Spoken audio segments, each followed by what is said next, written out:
প্রিয় শিক্ষার্থীরা, আজকে দ্বিতীয় শ্রেণী গণিত ক্লাসে তোমাদের সুস্বাগতম। আমি তোমাদের শিক্ষিকা গীতা প্রবাসন। আশা করি তোমরা সবাই ভালো আছো। আজকে আমি তোমাদের অধ্যায় 7 বাংলাদেশি মুদ্রা ও নোট নিয়ে আলোচনা করব। হ্যাঁ, এর আগে আমি তোমাদের নিয়েছিলাম কি অধ্যায় 5, যেটা গুণ নিয়ে ওটা পুরো চ্যাপ্টারে আমি করিয়েছি। এরপরে আছে তোমাদের অধ্যায় 6 ভাগ, ওই ভাগটা তোমাদের বেবি মিস করাবেন। আমি তোমাদের অধ্যায় 7 বাংলাদেশি মুদ্রা ও নোট নিয়ে আলোচনা করব। কত অধ্যায়? অধ্যায় 7। চ্যাপ্টারের নাম হচ্ছে কি বাংলাদেশি মুদ্রা ও নোট। বাংলাদেশি মুদ্রা ও নোট। বাংলাদেশি মুদ্রা ও নোট, পৃষ্ঠা নাম্বার 74। তাহলে তোমরা নিশ্চয়ই খাতা তারপর পেন্সিল বই নিয়ে বসেছ। পৃষ্ঠা নাম্বার 74 খুলো। বাংলাদেশি মুদ্রা ও নোট। এই তোমরা বইয়ের এখানে দেখো, প্রথমে হচ্ছে 1 টাকার মুদ্রা। তোমরা কয়েন চিনো নিশ্চয়ই। কয়েন 1 টাকার কয়েন দেখেছো, 2 টাকার কয়েন দেখেছো, 5 টাকার কয়েন দেখেছো। এই দেখো 1 টাকার কয়েন, 2 টাকার কয়েন, 5 টাকার কয়েন, যেগুলি বলো ওগুলোকে বলে মুদ্রা। তারপর দেখো এই 10 টাকার নোট।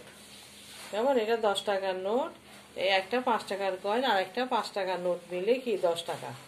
তারপর 20 টাকার নোট, দুইটা 10 টাকা মিলে হয় কি 20 টাকা। এরপরে দেখো 50 টাকার নোট। দেখো এখানে দুইটা 20 টাকা, একটা 10 টাকা। তারপরে দেখো 100 টাকা, এখানে দেখো দুইটা 50 টাকা মিলে 100 টাকা। তাহলে আমরা আমাদের কি মুদ্রা কি নোট আছে আমরা দেখেছি। 5 টাকার নোট, 10 টাকার নোট, 20 টাকার নোট, 50 টাকার নোট, 100 টাকার নোট, 500 টাকার নোট, 1000 টাকার নোট। এই পর্যন্ত আমাদের দেশে বাংলাদেশে এই ধরনের এই কয়েকটা নোট আছে। কেমন? তাইলে দেখো এই নোটগুলি চিনে কি, যেমন ধরো তোমরা কি ঈদের মধ্যে সালামি পাও না, সালামি পেলে তারপরে ওগুলি কি করো, এগুলি সব একসাথে নিয়ে গুনতে বসো। 10 টাকার গুলি এক সাইডে রাখো, 20 টাকার গুলি একদিকে রাখো, 50 টাকা পেলে 50 টাকার গুলি এক পাশে রাখো। অর্থাৎ এগুলি মিলে তারপরে যোগ করে কত টাকা পেয়েছো সেটা তোমরা বের করো। তাহলে এখন দেখো এখানের মধ্যে 75 পৃষ্ঠা একটা অঙ্ক দেখো। একটা বোধহয় ঈদের দিন ইমা নিচের নোটগুলি উপহার পেল। সে মোট কত টাকার উপহার পেল? ইমা 20 টাকার নোট পেয়েছে 1, 2, 3টা। তাইলে 10 টাকার নোট পেয়েছে 1, 2, 3টা। 2 টাকার নোট পেয়েছে 1, 2, 3, 4। বলে কি এগুলো কি সবগুলি মিলে কত টাকা হলো? তাহলে তুমি যা এই অঙ্কটা যদি তুমি করতে পারো, ঈদের সময় তুমি টাকা পেলে তুমি কি করবে নিজেই হিসাব করতে পারবে। 20 টাকার গুলি একদিকে রাখবে, 10 টাকার গুলি এক পাশে রাখবে, 50 টাকার গুলি এক পাশে রাখবে, তারপর কি করবে যোগ করবে বা কি গুণ করেও আমরা বের করতে পারি। তাহলে দেখো অঙ্কটা দেখো, ঈদের দিন ইমা তাহলে ঈদের দিন ইমা পেল, লিখ ঈদের, এটা 75 পৃষ্ঠার অঙ্ক, 75 পৃষ্ঠা। ঈদের দিন ইমা পেল কি 20 টাকার নোট কয়টা? 20 টাকা নোট 3টি। তাহলে 20 টাকার নোট 3টি। তাহলে কি করবো 20 গুণ 3। তাহলে দেখো কত টাকা? 60 টাকা। এরপরে দেখো 10 টাকার নোট, 10 টাকার নোট কয়টি? 3টি। তারপরে লিখা 10 টাকা নোট 3টি। 10 গুণ 3 সমান কত টাকা? 30 টাকা। এরপরে দেখো 2 টাকার নোট 4টা। 2 টাকা নোট কয়টি? 4টি। সমান 2 গুণ 4 সমান 4 2 8, 8 টাকা।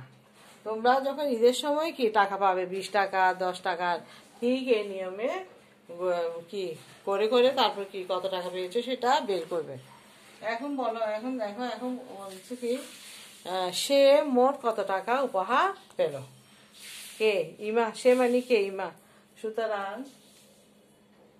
ইমা মোট উপহার পেল সমান, এই যোগ করো 8, 6, 7, 8, 9, 98 টাকা। কত টাকা উপহার পেল তাহলে? 98 টাকা। তাহলে উত্তর লিখো, উত্তর 98 টাকা। তাহলে ঠিক আছে, বুঝতে পেরেছেন নিশ্চয়ই। ধরো ঈদের দিন ইমা নিচের নোটগুলি উপহার পেল, কত কত টাকা সেটা বলেন। এই নোট সে তো প্রথমেই কি সালাম করতেছে আর পাচ্ছে, তাহলে ও নোটগুলি রেখে দিল। নোটগুলি রেখে দেওয়াতে সে 20 টাকার নোট এক জায়গায় করলো, তারপর 10 টাকার নোট এক জায়গায় করলো, তারপর 2 টাকার নোট এক জায়গায় করলো। এবং আরো যদি পেতে, ধরো 5 টাকার নোট পাইলে 5 টাকার নোট, 50 টাকা পেলে 50 টাকা, এখন যা পেয়েছে তা করেছে। এখন তাহলে এবার পেলো 20 টাকা নোট কয়টা? 1, 2, 3, 3টা 20 গুণ 3, 3 দেখুন 6, কত? 60 টাকা। তুমি যদি 20 যোগ 20 যোগ 20 লিখো তাও কি 60 টাকা। এরপর 10 টাকার নোট 3টি, 3 10 30 টাকা। তাও তুমি 10 যোগ 10 যোগ 10 লিখলো কি 30 টাকা পাচ্ছ। এরপর 2 টাকার নোট 10 যোগ যোগ করে কি কয়েকবার করতে হচ্ছে না, তার চাইতে আমাদের কি সংক্ষিপ্ত আকারে গুণ করলে আমরা সেটা যোগ করে যে সংখ্যাটা পাবো গুণেও আমরা সেই সংখ্যাটা পাবো। 4 দুগুণ 8। তাহলে এরপর সেই মোট পেল 8, 6, 7, 8, 9, 98 টাকা। উত্তর 98 টাকা। বুঝতে পেরেছে নিশ্চয়ই। অঙ্কটা তুলে নাও, তোমরা ভালো করে তুলে নাও। এটার মধ্যে আমি হয়তো এভাবে দিতে পারি। এখানে 20 টাকার নোট দেখতে পাচ্ছ 3টা, 10 টাকার নোট দেখতে পাচ্ছ 3টা, তারপর ধরো 5 টাকার নোট দেখতে পাবে 4টা, 50 টাকার নোট দেখতে পাবে কি 4টা। এভাবে যদি আরো বেশি থাকে, বেশি দিয়ে কি এভাবে একই নিয়মে করে ওটা বের করতে পারবে।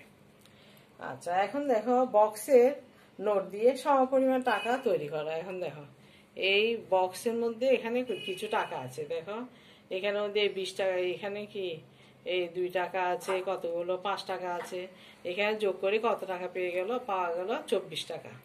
অর্থাৎ বক্সের মধ্যে যে টাকাগুলো আছে ওই টাকাগুলো যোগ করে আমরা আমাদের কি টোটাল টাকাটা কি বের করতে হবে। এরপর দেখো এখানে এই যে এটা যোগ করে কত টাকা পাওয়া গেল, তাইলে এখানে বের করলো কি 68 টাকা। আচ্ছা, এখন দেখো যদি তোমার এখানে ঈদের দিনের মধ্যে এখানে এই অঙ্কটার মধ্যে যদি 20 টাকার নোট 3টা, 10 টাকার নোট 3টা, 2 টাকার নোট 4টা, যদি এখানে আরো 5 টাকার নোট ধরো 4টা হতো, তখন কি করতে? এটা তো যা আছে তাই ধরো 5 টাকার নোট, ধরো এখানের মধ্যে তোমাকে যদি বলে আরো যদি থাকে এখানে 5 টাকার নোট 4টা, 5 টাকা নোট 4টি, তাহলে কি করতে? তুমি 5 গুণ 4 সমান কি 20। ধরো তোমার এখানের মধ্যে কি 5 টাকা আছে, 10 টাকা আছে, 20 টাকা আছে, 50 টাকার নোট, ধরো 50 টাকার নোট 3টি, এরকম হলে কি লিখবে? 50 গুণ 3 সমান 3 5 15। আচ্ছা, তারপরে ধরো তোমার এখানে অনেক সময় অনেকে 100 টাকা দেয় না, 100 টাকার নোট ধরো 2টা, ধরো 100 টাকা নোট 2টি, তখন কি করবে? 100 গুণ 2 সমান কত টাকা? 200 টাকা। তাহলে এবার তুমি যোগ করো 0, 5, 6, 7, 2, 3, 370 টাকা। তাহলে পারবে নিশ্চয়। এখন তোমাদের যদি এটা যদি না দেয়, তোমাকে আরো বেশি টাকা দেয়, বেশি নোট দেয়, বেশি নোট দিলেও নিশ্চয়ই এটা বের করতে পারবে। হ্যাঁ, তাহলে ঠিক আছে, এটা এতটুকু এটা করলাম আমরা।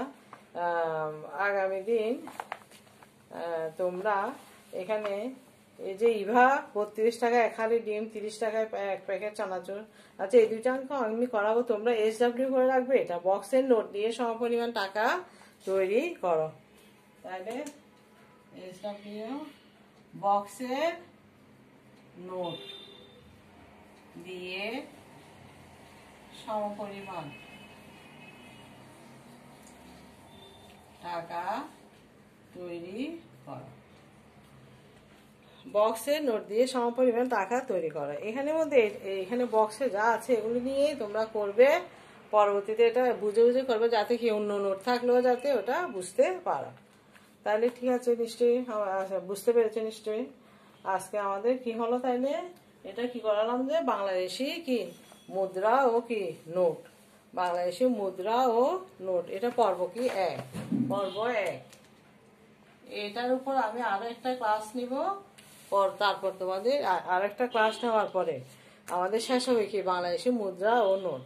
তাইলে তোমাদের কি কাজ হচ্ছে কি এটা সমপরিমাণ টাকা তৈরি করবে। আর বাংলাদেশে আমাদের কয় কয় প্রকার মুদ্রা এবং কয় প্রকার নোট আছে এটা তোমরা গুনে গুনে বের করে রাখবে। কি কি নোট আছে, যেমন ধরো কিসে কিসে 2 টাকা 1 টাকার নোট আছে, 2 টাকা 1 টাকার নোট আছে, 2 টাকার নোট আছে, 5 টাকার নোট আছে, 10 টাকার নোট আছে, তারপর 20 টাকার নোট আছে, 50 টাকার নোট আছে, তারপর 100 টাকার নোট আছে, 500 টাকার নোট আছে, তারপরে 1000 টাকার নোট আছে। তাইলে আমাদের বাংলাদেশের নোট কয়টা? 9টা। নোট কয়টা আছে বাংলাদেশি নোট আছে যে 9টি। এটা কি কি আছে সেটা তোমরা লিখে রাখবে। কি কি? 1 টাকার, 2 টাকার, 5 টাকার, 10 টাকার, 20 টাকার, তারপর 50 টাকার, তারপর 100 টাকার, তারপর 500 টাকার, তারপর 1000 টাকার। এগুলো হচ্ছে কি আমাদের কি বাংলাদেশি নোট। এটা তোমাদের সংক্ষিপ্ত প্রশ্ন থাকতে পারে, বাংলাদেশি নোট কয়টা প্রচলিত আছে? বাংলাদেশি নোট 9টি প্রচলিত আছে। তাহলে ঠিক আছে, আমরা এটা পড়লাম 74 পৃষ্ঠা, এটা 75 পৃষ্ঠার অঙ্কটা করলাম। তারপরে এই অঙ্কটা সবাই তুলে নাও। আর এটা আমি একটা এক্সট্রা অঙ্ক করালাম যে ধরো 5 টাকার নোট 4টা থাকলে কি করতে পারো, 50 টাকার নোট 3টা থাকলে কি করতে পারো, 100 টাকার নোট 2টা থাকলে কি করতে পারো। হ্যাঁ, তাহলে এটা করালাম। এরপরে এটা তোমরা এমনি দেখে রাখবে বক্সের মধ্যে, এখানে একটা নোটগুলি কি কি নোট আছে এটা যোগ করবে নিজেরা দেখে দেখে ভালো করে দেখে কোনটা কত টাকার নোট দেখে যোগ করবে। আচ্ছা ঠিক আছে, তাহলে বুঝতে পেরেছো নিশ্চয়ই আজকে এতটুকু। পরবর্তীতে আমরা কি এই যে বাংলাদেশের মুদ্রা এবং নোটের উপর আরো একটা ক্লাস নেব। তাহলে বুঝতে পেরেছো নিশ্চয়ই। ধন্যবাদ সবাইকে, ভালো থেকো।